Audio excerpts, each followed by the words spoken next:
We just people from the north side. Once the Timmy's hit the shore fine. Winter ready on the full ties. Heavy traffic during 4-5. Gotta hustle on your own time. Color people every port side. We just people from the north side. Once the Timmy's hit the shore fine. Winter ready on the full ties. Heavy traffic during 4-5. I know I'm not as adorable as she is, but I my questions are pretty probing, so it's good. It's good.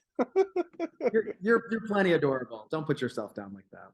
Shucks, now I'm blushing. I mean, one of the greatest minds in pro wrestling, and I mean that as a factual statement. You have really been somebody that's been just fun and entertaining to watch, both creatively behind the camera and in front of the camera.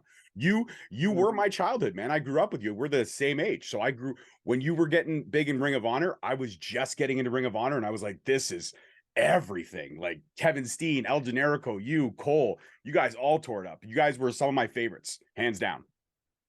Yeah, thanks. Those were fun times. It's like whenever you're in the middle of something, whatever you're in the middle of, right? You don't know what it is and how it's going to be perceived and how long it's going to last for. And so I get to look back fondly of all of that time. You know, I first came into Ring of Honor. It's 20 years ago this month. It was June of 2003. And the excitement of being a 19-year-old kid performing at Ring of Honor in Philadelphia, you know, the hardest fans in the world. But they were great for us that night with all the nerves. You know, I was so nervous. You know, I'm 19. Me, Alex Shelley, and Chris Sabin hop into a car. Like Chris Sabin was booked, and Gabe Sapolsky, the booker, said, "Well, bring a couple guys. I'll put them on." The pre-show, and he said, "Hey, I'm gonna bring Jacobs and Shelley," and Gabe had seen us before. He's like, "All right, I'll put him on the main show." And so there was like a lot of pressure, and I was doing the furry boot thing at the time, like a mini Bruiser Brody, right? I would go like huss, huss, huss, but it was super gimmicky. And I'm backstage, and I brought like regular stuff too. Should I be just like regular guy? This is Ring of Honor. This is serious wrestling. And it was Gary Michael Capetta that goes, "No, be different." And it was awesome because I was doing the huss thing. I had it in my tights. I think I had it in my music. It started like huss, huss. And by the time I got in the ring, half the audience was just chanting huss, huss, huss. And yeah, I don't know how I got off talking about that, but it's been 20 years and since I started Ring of Honor. And man, those were interesting times. They're fun times. To be young. Oh, absolutely. 100%, man. I agree with you. Without a doubt, guys, that was one heck of a story right before the intro. Welcome to Straight Talk Wrestling. As you can see beside me, I got Jimmy Jacobs. No, it's all good, man. Listen, I love the reason that sets us apart, the reason that makes Straight Talk Wrestling a little bit different is it's not interview based. We're conversation based, man. I am totally up with yakking, you know, shooting the shit, all that good stuff. And I mean, you're somebody that has been a bucket list of mine forever. I'm not gonna lie, I geeked out a little bit when you got back to me. You're like, "Hey man, yeah, we can do this." And I was like, holy crap, Jimmy Jacobs said, "Yeah, we can do this." So it's like, it's a bucket list moment checked off for sure. And it's an honor to be sitting down and conversating with you, like I said. Now, my first question is, you talked about that 10-day tour that you just finished here in Canada with my daughter, the mini host. 5 Questions usually drops a Saturday before we drop our conversation. And wrestling in Manitoba and Saskatchewan, there's not a whole lot of promotions out there. So to really kind of get your feet with, especially with the reservation, you talked about the fans and how much elated they got into it, the kids stealing the chair from you and all those great things. What's it like when you go to those niche markets and you see the vibe that pro wrestling brings to those communities? I love it. Like it's my favorite. Like, look, man, the idea of performing at a high level right now in my life just makes my whole body just tense up and just curl up into a ball. Like I would never like want to wrestle for like, you know, NXT or Ring of Honor or Impact Wrestling or WWE or AEW. It's like these guys are so talented now and the bar is set so high now. I love house show wrestling, man.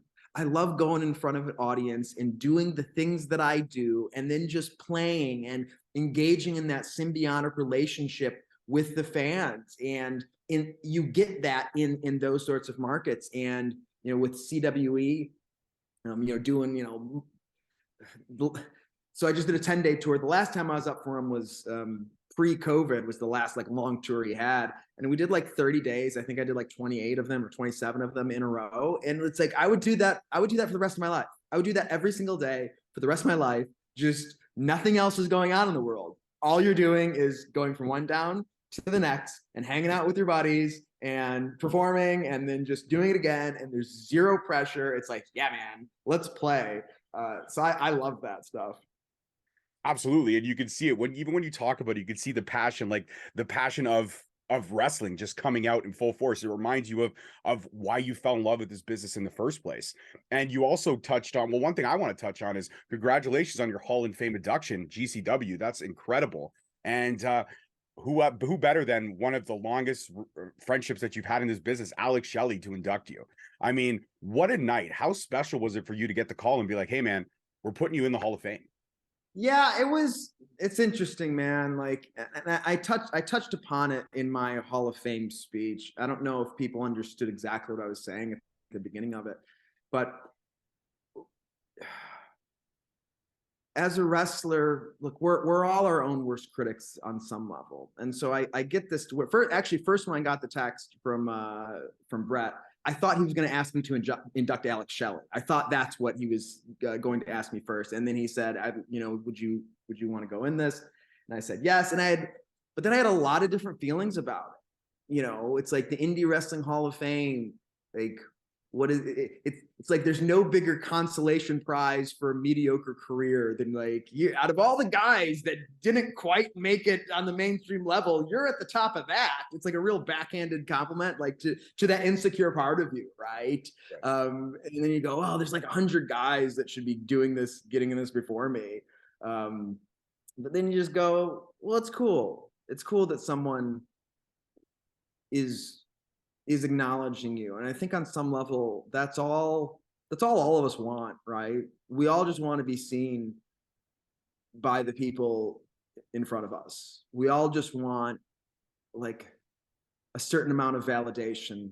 Sometimes it comes from a place of lack, but sometimes it's just what we are. We're the kind of beings that want to see other people and be seen by them. I say that in the avatar sense, I see you, capital S, like the in the sense of like namaste, like the divine in me sees the divine in you. Like I see past all the insecurities and the walls that we build up, and I see the unique expression that you are, right? And because we're all unique expressions of this one consciousness that underlies reality. And I think we all just want that. We all just want for the people around us to go, hey, you're okay. You go, yeah, am I okay? Yes, I am. I don't have to keep putting on a show for you. I don't have to bring out all my coping mechanisms. I don't have to put on this face and pretend I'm this character anymore. I can just be with you, and my existence is just enough, just me being me. And I think that's all we want. And so in that sense, it's a long way of saying, in that sense, it was nice to be acknowledged. And you don't know how other people see you, right? You don't know how other people see your career at all. And especially, I've got a real like complicated relationship with my career. As I've seen a lot of my friends go on to make a ton of money and perform at the absolute height of the business, and go, well, I never really did that. And it's like, sometimes I feel like my whole career is a consolation prize of going, yeah, but you didn't quite.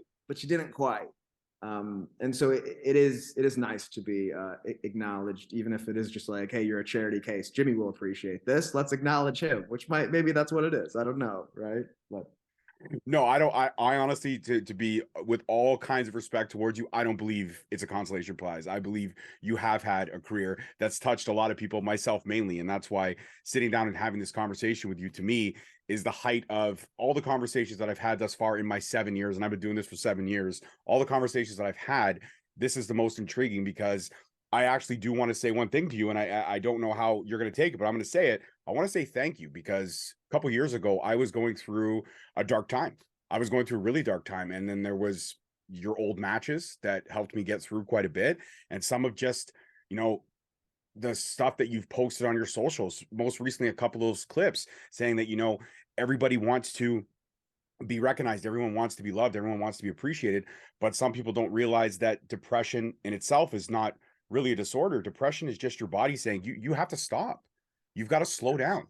And I hit that wall. I hit that depression a couple of years ago, and I saw black. I was just ready to throw it all away. And if it wasn't for my wife and my daughters and a couple solid friends and some inspirational words from yourself, I don't know if I'd be here. So thank you for that. And that's genuine, man. That's genuine.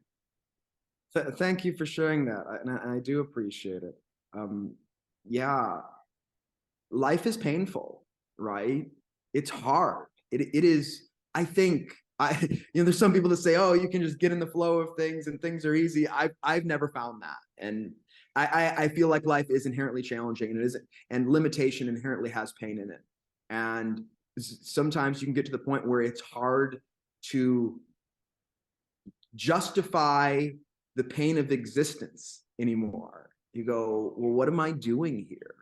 Like, how can I justify continuing through this struggle? Like, what makes it worth it? And it's important to have something to offset the inherent pain of life. Like, it's like life needs to be worth living, and so you need to have a why. I think it was Nietzsche that said something like a why can offset anyhow. It's not exactly right, I'm paraphrasing, but if you have a how, if you have a why, you can manage the how, right? Yeah, so it's difficult, and I appreciate you opening up and saying that. And look, we all go through these things, and to what you said earlier, like, depression isn't this is my experience, it's not a dysfunction of the body. It's not a dysfunction of the body. It is a message from your body saying things are out of alignment in your life. And you need to, like, stop a second and go, hey, what's going on that my body's giving me a signal to cool it right now? That's giving me it. And it feels like torturous, but it's so you can feel the discomfort of the signal to go, oh, I'm not, something's not right here. I need to fix what's not right. And our bodies have this feedback system, right? Reality has a feedback system. It lets you know if you're in alignment with it. And when you're not, like, you hit up against walls. And the pain of hitting up against walls is an alert. In the same way, putting your hand on the stove, like, the feeling of being burned is to let you know, hey, your hand's in trouble. And it's the same thing with all of reality. All of reality is a feedback system. And it certainly exists in our bodies. The innate intelligence in our bodies should not be shut down. It should not be shut off. It should not be numbed. It should not be a distraction. Of course, we all do these things to some extent, but it's tapping into the wisdom of the body and the wisdom of reality I've found to be beneficial in hard times, because I believe that the structure of reality is good. Remains to be seen, but I believe it's good. I agree with you. After going through whatever parallels were affecting me then to where I am now, it's night and day. The person, the journey, the growth, everything. I find myself to be a better husband, a better speaker, a better father. I'm not, dad of the century, but definitely try my hardest. And being a girl dad's no picnic, because being a girl dad is challenging, because there's a lot of things that I can't help with. There's things I can, but there's things I can't. And especially in this social climate that we're in right now, these kids have it harder than I think any other generation, based off of trying to figure out who they are in such a quick fashion. Yeah, man, our culture is, for all the comforts, there's a reaction to having, like, yeah, there's a reaction to having this much comfort, this much technology, this much disconnection from the nature of things. Our lives do not mimic that of a human animal almost at all, right? If you think of how a human animal would live, we are just divorced from that. And then, of course, when you're not in the environment, in the patterns that the sort of creature that you are should be in, like, it becomes difficult and radically difficult. And now we've added certain technologies that completely hijack our nervous system and hijack our dopamine reward system. And it's we got in at the last generation before, I think, technology became way too invasive, and now it's at the point where it's there. And I don't know what that's going to look like for our future, because it's difficult. It's like our brain wasn't meant to go up against having a bunch of new stuff on your screen all the time, right? Think about the idea of having a novel experience, out in nature, and sort of what your brain is programmed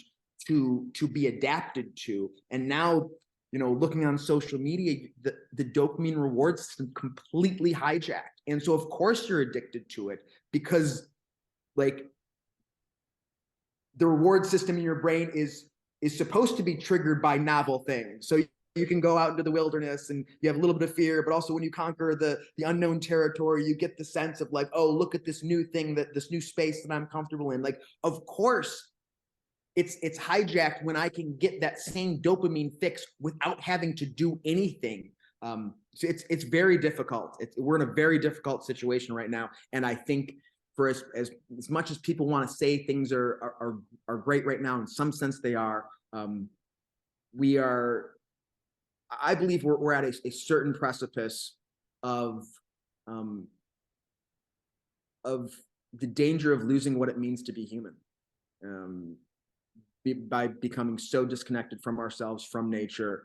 And yeah, man, it's a hard time right now. I see it as, at least.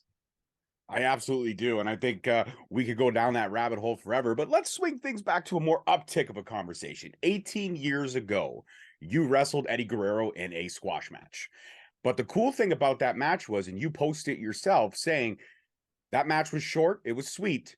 He never touched me, but he made every movement look like it was a killer. And that shows the true genius of Eddie Guerrero that all of us fans know and remember him fondly for. But what do you remember him fondly for? Because I know a couple people posted how they remember the fact that he was so genuine with extras. He took the time to say hello to everybody. It didn't matter if you were the coffee truck guy or you were the guy selling tickets at the stands. If Eddie saw you, he said hello. Dude, he was so great, dude. I was 21. I was at the show because Paul London was like, just come on by. And so like there I am feeling like a fraud backstage at WWE at 21, like holding a cup of coffee, even though I don't drink coffee, just so it looks like I'm doing something. And they needed somebody to work with Eddie, and a couple of the guys knew me, and so they brought me over. They said, yeah, all right, take out your earrings, take off your nail polish, and it's you and Eddie tonight. And like, maybe, like, even at 21, I knew it's like, nothing happens till it happens, right? And so there was nothing in me that was like, oh yeah, for sure this is going to happen, but this is what they're saying at least. And I saw Eddie when I was in the makeup room getting my nail polish taken off. And I said, hey man, I think we're working together tonight. And he was so kind. And he was like, I just want to thank you so much for doing this for me tonight. And I just want to apologize. This match, it needs to be 100% me. And I just appreciate your professionalism for doing me this favor. It's like, yo, I'm a 21-year-old kid, like about to have my first time on WWE TV. Like, I'm just excited to be there. And like, oh my God, Eddie Guerrero. And he's acting like I'm doing him this favor. And he's a bit erratic. He's a fun guy, but he was so kind and treated me as an equal. And it was a real powerful lesson that day. And I know I've fallen short of it, but it was impressed upon me that day that it doesn't matter where you are in the business. If Eddie Guerrero could have treated 21-year-old Jimmy Jacobs like we're equals, it's like it doesn't matter where you are. It's like we're all humans in this. We're all people in this, and it doesn't give you the right to here's a piece of meat. Here's a new kid I can abuse and talk down to, and just because I have the status. So Eddie really exemplified a professional backstage and again in the ring. To what you said, like the stuff looked so good. Like I had people calling me and I don't even know if there's texting back in 2005, maybe texting me, but calling me and just go, oh my God, that looked like he killed you. Looked like he killed you. It's like, he didn't touch me, because that's the art of wrestling. Like that's what we do. What we do is supposed to look like it hurts, and it doesn't at all. That's the magic of it. And he was a real magician. Absolutely 150%. And just to hear you tell that story, even though I've heard it a few times, it's incredible to hear it, man. And it's exciting to hear it. And it's just to know how fondly he's remembered and still remembered to this day. That's why he is one of the GOATs. I put him on my Mount Rushmore for sure. But I got to ask this. You were in the creative kind of construct of WWE. You're also in the creative construct of Impact, surrounded by so many creative people and seeing how the two outlets themselves operate, especially being an Impact, as you called it, Scott D'Amore, and you went out on a date to see if it fit, and it's been 5.5 years, and you've been there for a major part of the rebuilding phase. What's it like going from the epic powerhouse that is WWE and their creative machine to going to Impact it and seeing it from where it was in 2017 to where it is now, which is incredible because I've been an Impact faithful for a long time. And even in those years where I was unsure, I never left Impact's side. And to see where it is as a fan now, it's such a great product now. Thank you. Yeah, we've worked hard to turn the place around. When I came in 2017, it was going through a hard time. They had gone through different owners and different bookers, and Scott came in and did what Scott sort of does, and he cleaned up house. Everything was super over budget, and it had, like, I saw that when I first came there. I'm like, oh, we're at a phase where things are being shrunken down, like, because it's hemorrhaging money otherwise. You don't have the Spike TV money coming in anymore. So it was about doing practical things to get the show to be manageable on all levels. Like, instead of it hemorrhaging money and the angles being like, you promote something and you don't pay it off, and screw job finishes at the end of pay-per-views and all the sort of stuff that TNA was known for. It's like, hey man, let's just like go back to basics as best we can, just for now, and like, promote matches and deliver on them and give them finishes and have some good wrestling, and just stop screwing over the fans, stop screwing over other companies, other wrestlers. And so, yeah, I was a part of it. And I think that's what we've done, is rebuilt the trust in the audience, or with the audience and within the wrestling community. Look, we've since I've been there, we've had working deals with, I think, like every company, right? From New Japan, who their relationship with TNA was not good after the Okada stuff from years ago, and with AEW, we've done stuff with them. And even with WWE, with Mickey James going on in the Royal Rumble, it's like, we're just like, yeah. It's like, we'll be reasonable people, we'll be reasonable humans. So it was a transition to go, it went from WWE, where money's just being sort of thrown around on big production things, and as big as your idea can be, or Vince's idea can be, like, they can spend the money to make it even bigger, to where there's a little more practicality in it. I was a guy that was wearing different hats at that point. I was a manager, and I was producing backstage stuff and writing the creative and doing a handful of different things that I could just like sort of jump right in there and do it. But with at that point more limited resources, we just started to get a flow in, and those early days, it was like about stripping back. And then once things were sort of stripped back, it was like, okay, now we can rebuild again. Now we can add a little more here, add a little more here, add a little more here, add a little more here. But it was a very good fit for many reasons. I had just come off of working for Vince McMahon, and which is difficult. At least for me, it was difficult. And it was nice to have a boss that allowed me to play, to take risks, have ideas, and if they work, great. If they don't, okay, that's fine. You don't have to worry about getting fired, which is kind of, I think, how a lot of people in WWE operate. You're just like doing the thing to not get you fired, and you can do that, but you're playing not to lose. You're not playing to win anymore. And so it was nice going to a new environment. And I mean, obviously I've been there 5.5 years, so it's been a good relationship.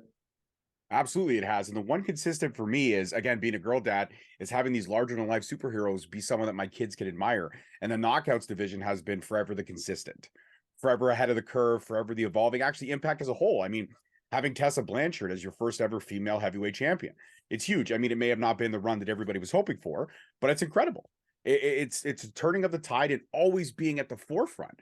When you look at the knockouts division and all the things you're doing, especially with just around the corner, we're getting the first ever women's dog collar match.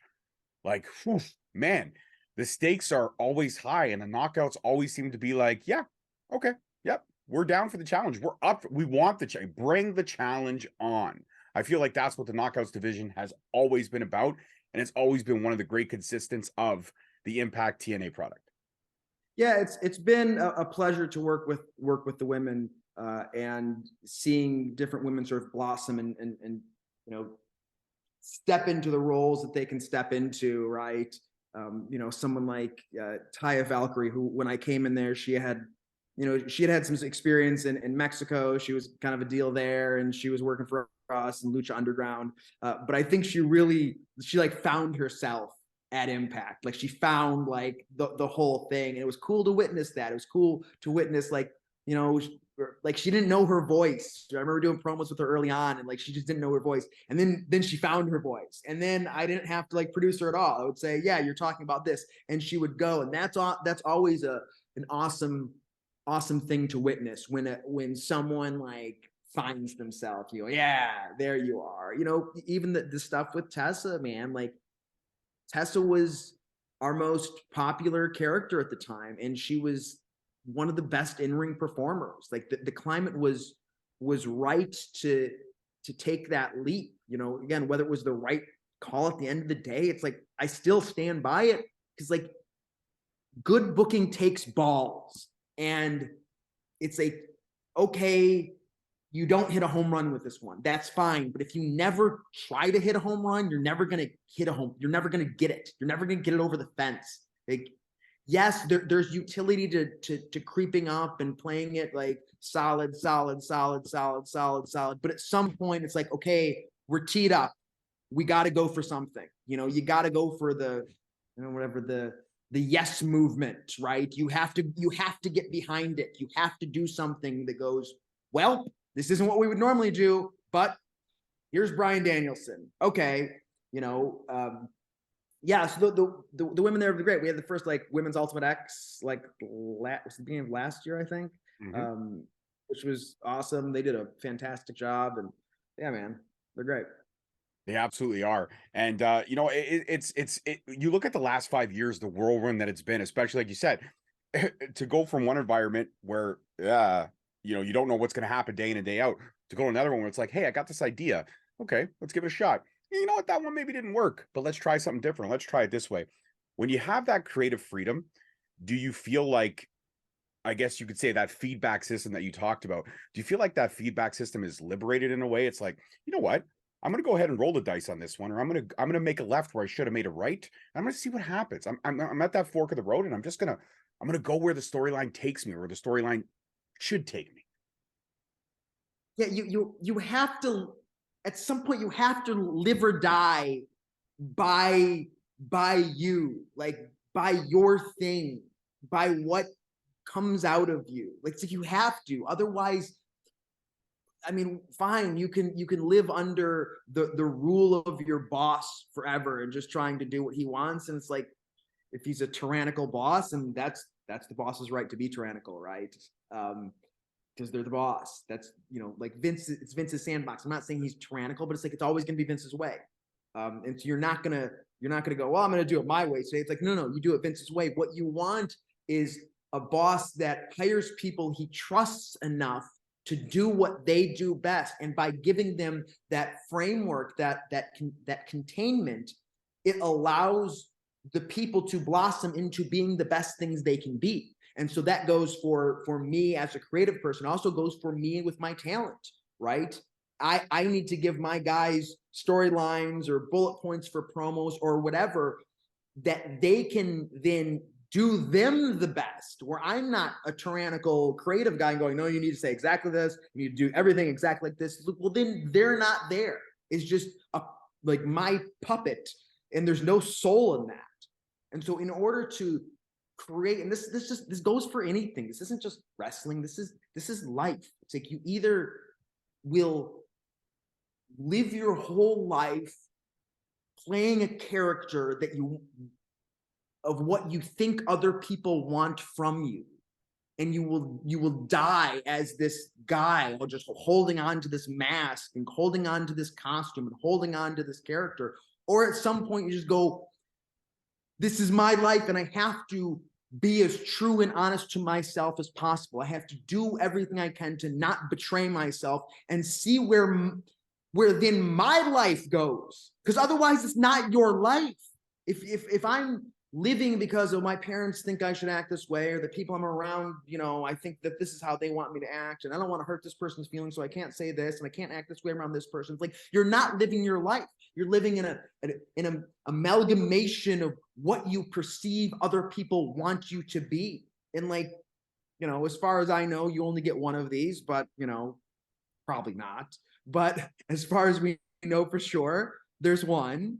There's certainly, probably one as this character. So it's like, you have to go and live it. Like or you die clutching on to the character that you want everybody to think you are. And it goes for life. It goes for wrestling, because wrestling is a microcosm of reality, right? Mm-hmm. Absolutely, and I couldn't agree with you more. It's fascinating to hear someone on the same wavelength as me, but someone who's way more hipper and way more cooler than I am. Like I said, at the end of the day, I know my niche and I stay in it. My lane is video games, movies, wrestling, and pop culture references, and also quoting random one-lines from episodes. Like, one of my favorite go-to lines from, obviously you're a Saved by the Bell guy. We grew up in the same generation. There's an episode where Screech goes to, Kelly just starts becoming a waitress. And Screech goes there, can I order a purple papaya, pineapple, cranberry sparkler? And she looks at him, she goes, what?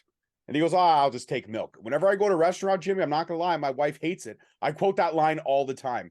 And I actually had one waitress Google a purple papaya, pineapple, cranberry sparkler to try to see if she could make it. But then she came back and said, I'm sorry, we don't have any papaya. And I said, that's okay, because I've never had one and I don't plan to. That's a lot of fruit in one drink.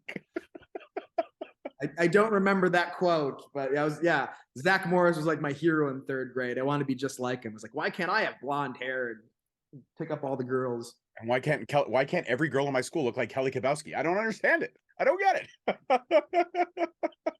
it. When you go back through like we were 90s kids, you go back through the 90s and then you look at stuff now and it's almost like they're running out of ideas and everything's getting revamped and everything's getting brought back. It's so weird to see stuff like Saved by the Bell returning or Fresh Prince of Bel-Air taking a dramatic turn. Has there been any show from when you were younger that maybe has not been remade that you're thinking, I wonder how they would do it nowadays? I wonder how they would do it in this climate. I don't even know. What did I like as a kid? I don't know, man. I liked wrestling. Yeah. I liked Saved by the Bell. Yeah, they did bring that one back. I don't know what else I would be like yearning for a comeback. I mean, look, there's a built-in audience with any of these updates, in these new updates of the same thing. So there's a built-in audience, and of course nostalgia sells, and also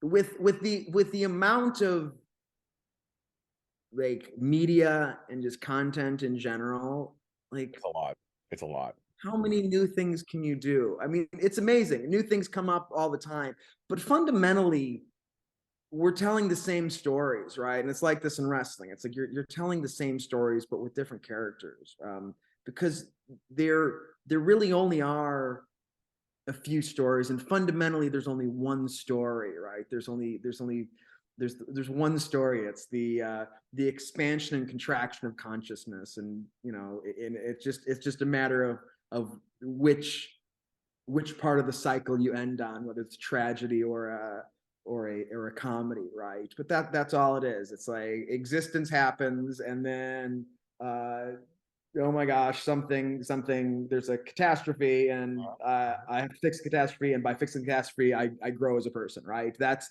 what it all is. That's what everything is. It's like life is put in front of me, and through the hardships, I grow.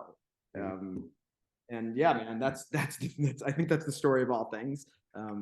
I agree with it. The story, the simplest terms and the most convenient definitions, right there. Now, when you look at, you talked about Taya finding her voice, and this was a great segue to this question. So you talked about Taya finding her voice. Was there anybody else that you were creatively working with at the time or producing that found their voice, and when they found it, you were like, "Holy crap! This is something we're witnessing something special." And I know you touched on Taya and Tessa, but was anybody else that you were like, "Wow, we're in the midst of." Woo, You know what I was excited about that never like he left right after us and never just got I think a good opportunity to get back in the mix of things was Matt Seidel. Like Matt Seidel was like never a good promo. He was always a very good wrestler, a very good performer, but never a good promo. And like right at the end of his Impact run, he was starting to do this like a bit of like a new age yogi sort of thing.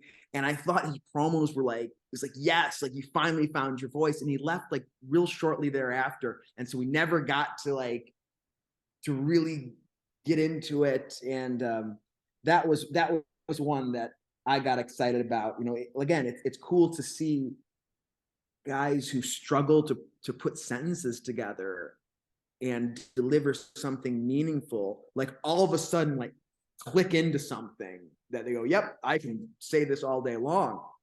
Yeah, Seidel's another one. And it's just never,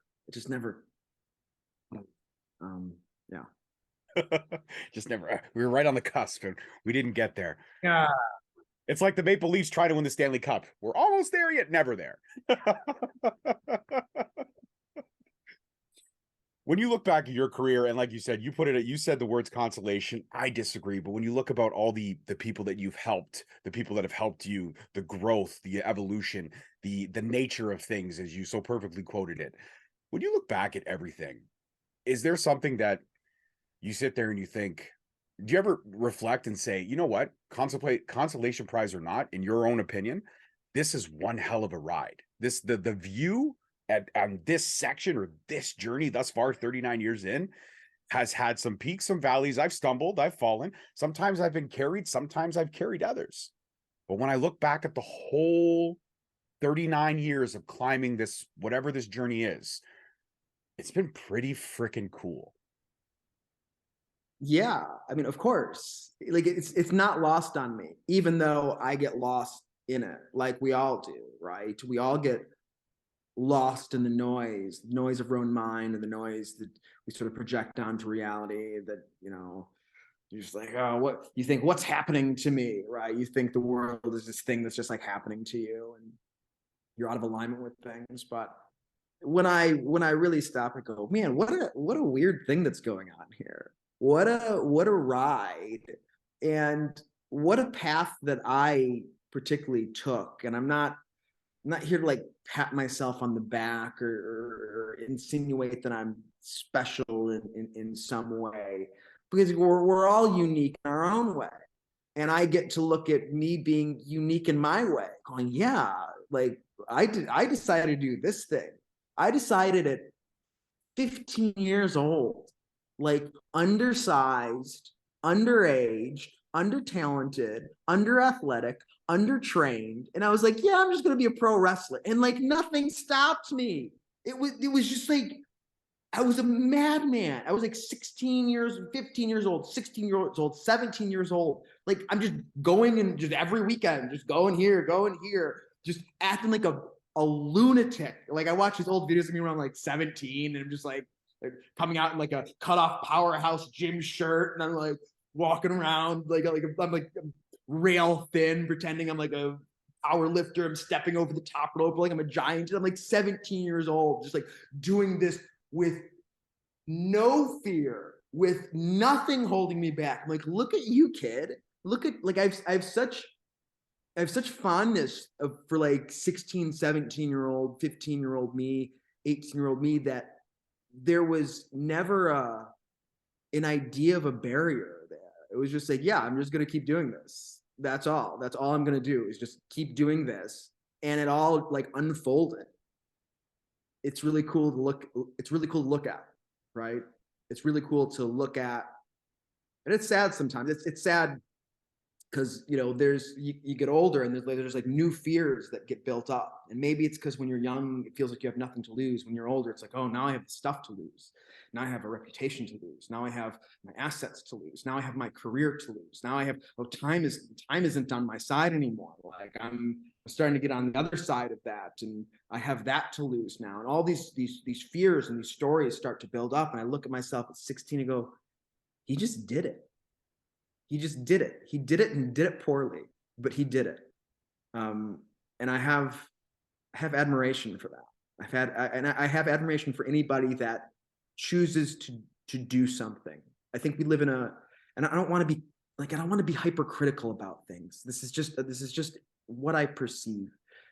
So it's going to be ironic that I say this. I see a lot of critics, right? It's easy now to like have access to people like you watch, right? I can tweet movie stars, and I can be critical of all sorts of things. I can be a movie critic, I can be a wrestling critic, I can be a critic of this guy's life, and I can be a critic of what this guy says. And it's like, it takes nothing to do that. There's nothing happening there. It's like you can build or you can destroy. And life's both. Don't get me wrong. But like, I appreciate people that create and go out there and live their lives in a bold manner, even poorly. Because it's like, of course you have to do things poorly. Like, of course. This is why the first card of the tarot is the Fool. It's like the Fool goes out and goes into the world without knowing anything, and he's bad at things, but you have to be a fool to get to the end. Like, you have to be bad to eventually be a master, right? And so I've got a lot of, this is why, look, man, you're doing like a podcast with you and your daughter. It's like, yes, I have no idea how many people watch it. You might have two viewers. It doesn't matter to me, because I go, heck yeah, man, do it. Do whatever you want to do. Go out in the world in some way and express yourself as honestly as you can. And that's all you can do, right? Like, what else are we here doing but seeing what's inside of us and sharing that with others and holding space for others to share themselves with us. So that's how my career was, I guess. And that's how I view the ride. It's like, yeah, even though there's fear, look, man, I moved out into the middle of nowhere of Georgia last year, because I'm like, yeah, I'm gonna try to garden and farm. And it's been difficult. I've been like volunteering at an organic farm twice a week, and it's been really hard. It's been one of the hardest years of my life. Like I'm isolated. I'm like, oh, I don't need to be I don't need to be engaged in the world anymore. I'm just gonna go out in the middle of nowhere. It's like, it's so difficult. It's so difficult to be isolated. And I look at the decision I made to come out here and I go, oh, this is hard. And part of me just it's just difficult. It's a challenge. It brings up the challenges in me. And I go, oh, it was a mistake. You go, no, it wasn't a mistake. You went and you attempted something, and you had the experience of doing that. And if you need to course correct, you can course correct. Like, you're allowed to make a decision and then make a new decision. But good for you for going and playing the game of life, even if you did it poorly. Good for you. I like that. I actually love all of that. And I think that's an excellent way to end this absolutely amazing conversation. And Jimmy Jacobs, like I said, it's an honor to conversate with you, but now to actually sit back and call you a friend, that's the coolest part of it, because that's what this conversation was. It was just two friends legitimately shooting the shit, and it was incredible. And isolation or not, man, if I ever make it out to Georgia, I will help you farm. I will do what I can to help you get where you got to go, my friend. I will do that with a smile on my face, because this conversation has been enlightening. And the fact that I was able to sit down and tell you thank you, because a lot of your inspirational words kept me on the right track, that means more to me than anything else. So Jimmy Jacobs, thank you so much for the time. This was a true pleasure and honor. Thanks, George. Appreciate you, bud. Yes, sir. All right, guys, that's it for this one. See you next week. Peace, love, and wrestling. Thank you so much for watching. Please don't forget to like, subscribe, comment, and turn on that notification bell so you get notified each time we post a video. Alternatively, you can check us out on all podcast platforms and hosted on Podbean. We are also available on the SNME network. That's the Sunday Night Main Event Patreon. Please feel free to check us out there as well. And don't forget to follow us on all social media platforms at _Straight Talk on Twitter, at Straight Talk Wrestling on Instagram, Straight Talk Wrestling on Facebook, Straight Talk Wrestling on TikTok, and of course, you can check out all our merch at ProWrestlingTees.com. I don't need a nigga cosign. Without the liquor, you become a victim. You ain't never got a pole mine. I ain't messing with this generation. Fuck your gender, I ain't got